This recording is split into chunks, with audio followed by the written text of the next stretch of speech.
আসসালামু আলাইকুম, স্বাগত ইজি নিউজে। বাংলাদেশ সেনাবাহিনীর প্রধান জেনারেল ওয়াকারুজ্জামান বলেছেন, দেশের 50% নারী। তাদের ছাড়া যদি আমরা উন্নয়ন চিন্তা করি, উন্নয়নের শিখরে ওঠার চিন্তা করি, তাহলে সেটা ভুল হবে।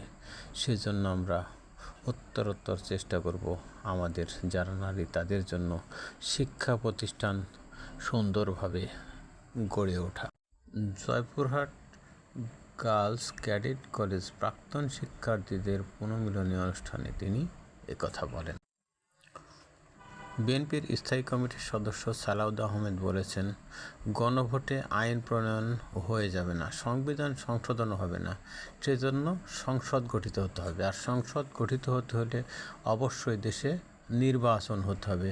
নির্বাচনের মাধ্যমেই দেশে গণতন্ত্র প্রতিষ্ঠা হতে হবে এবং গণতন্ত্র প্রতিষ্ঠা হলেই কেবল মাত্র সংবিধান সংশোধন এবং গণভোটের কার্যকারিতা হবে। বিএনপির চেয়ারপারসন বেগম খালেদা জিয়ার দিনাজপুর ৩ সদর আসনে ত্রয়োদশ জাতীয় সংসদ নির্বাচন পদে মনোনয়ন প্রার্থী বেগম খালেদা জিয়ার পক্ষে নির্বাচনী প্রচারণা শুরু করেছেন বিএনপি জেলা বিএনপি দিনাজপুর।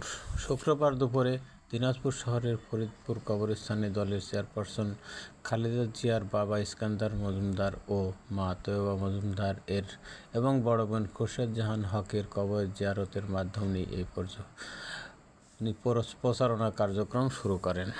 রাশিয়ার উত্তর পশ্চিমাঞ্চলীয় ক্যারেলিয়া প্রজাতন্ত্রের একটি রুশ যুদ্ধবিমান বিধ্বস্ত হয়ে 2 জন পাইলট নিহত হয়েছেন।